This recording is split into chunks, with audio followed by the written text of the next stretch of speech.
guys, just wanted to make a little video about the March for Our Lives rally that I participated in on Saturday, March 24th in my small town in central North Carolina around noon. So the reason I call it a rally is that we weren't actually allowed to march. It was against the law or something, probably because we couldn't close down roads and stuff, and there weren't really that many people to really justify a full-on march, but it was a really positive experience for me.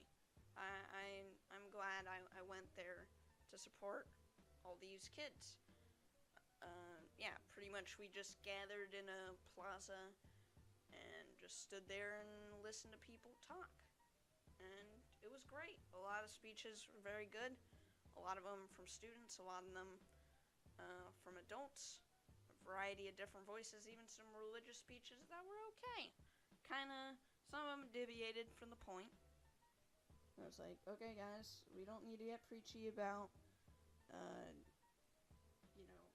the good of humanity and all that crap. We're just saying, pass some dang gun control legislation. Don't have to get that preachy. But, yeah, even some of their speeches were alright. You can definitely tell that a lot of kids were nervous. There was a 5th grader who spoke. I think he did a pretty good job. He was pretty well spoken for a 5th grader. Probably more well spoken than me. I would not have gone up there. I would totally just go, like I do in a lot of my videos. But, yeah, he did a pretty good job. Yeah, there are a lot of great speeches in general. Some of them just offered some great perspectives. It was just really cool to see all these kids for the first time, kids my age, leading a political movement. That was really awesome.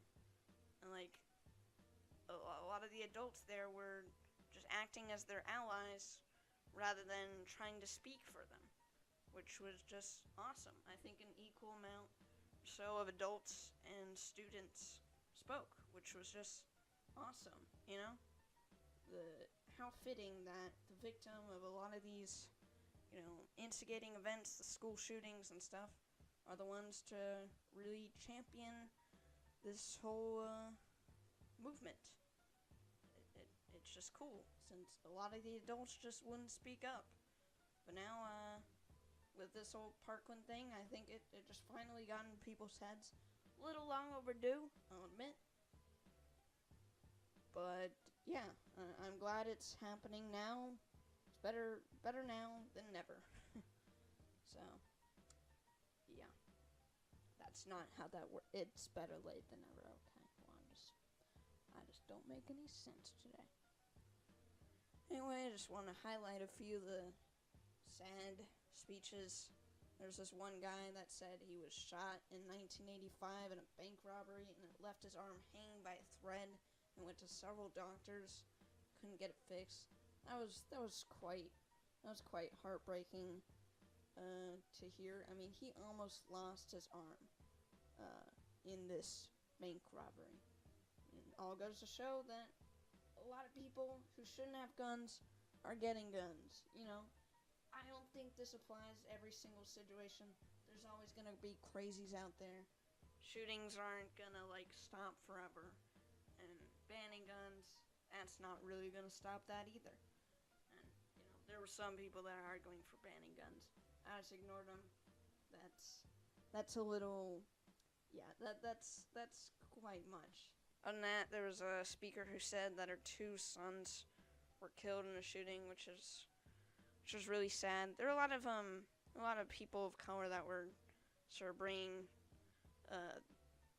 race into the picture. Nice to remind people that some of this is based on racial prejudice. It definitely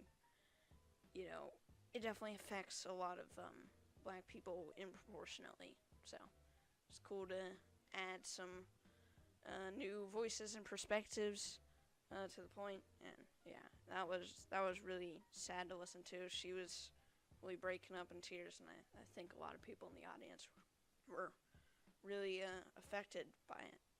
And there's another student, who said that her friend was killed at the Parkland shooting.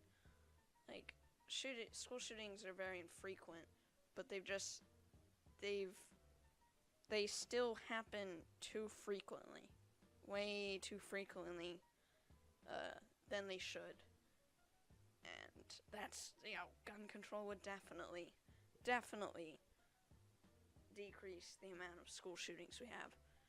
And just what a small world that, someone in my little small town in central North Carolina was also affected by the shooting. That's just a measure of how ridiculous it is. There were some people arguing, like, oh, the people in the 80s and 90s didn't have anything to worry about in schools. That's not true. There were actually more school shootings back then. We probably forgot about them because they seem to happen all the time. They don't happen all the time, but it sure feels like that sometimes. That it's just not really shocking anymore. So yeah, there were a lot of cool signs that people held up. There was this one little kid who was holding up a sign that says a well-regulated militia, not unregulated. Like, even the Constitution proves that gun control was sort of always the intent. Someone also did a speech where they're like, one of the people who was, like, pro-Second Amendment, who, like, helped it become a law, also said that there should be heavy gun control. So, all that just works against these NRA drones out here. Oh my god. The whole story around that NRA TV guy who said that these kids at Parkland would be nothing if their 17 friends hadn't died. What a scumbag. What an absolute scumbag. There are also a lot of signs that are like, protect kids, not guns. Arms are for hugging. Teachers should be armed with school supplies and all this crap, not guns. Yeah, just a few highlights as far as signs go. Using clever words to put out a message. I didn't have one, but that's okay. I'm more of an observer type. I would have been too scared to speak at this event. Holy crap. And, I liked most of the speeches, but there was one that was really outstandingly terrible. The speaker, right off the bat, was like, teens, get off your video games, get off your phones, because video games make guns okay. Like, okay, lady. Like, a few people were like, yeah. But clearly, this lady pushed a few people's buttons. She was totally off topic. She even at one point said that this is not about politics. This is about humanitarianism. Humanitarianism. It's like, okay, well, don't get too preachy. We're just talking about legislation to make guns less accessible for crazy people. That's what we're talking about.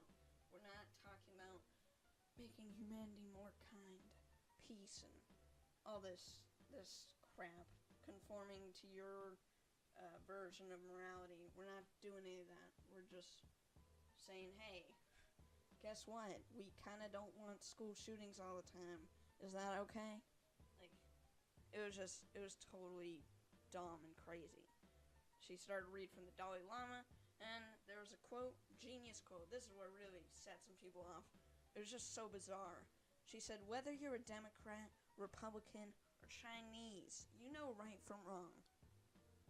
What does that mean? I can't tell if that's racist towards Chinese people or towards people that aren't Chinese or Democrat or Republican. Like, what? I mean, she just started talking these broad terms. Like, it just doesn't mean anything. Like, people were actually bringing up statistics. They were going into specifics. Or just something that was a little more inspiring than, you know right from wrong. That can apply to anything. But, like, Chinese people, like, I'm just confused. Was she trying to list out all the racist, like, oh, whether you're this, whether you're that, and then she just stopped, or I don't know. I'm dumbfounded by the stupidity of that statement.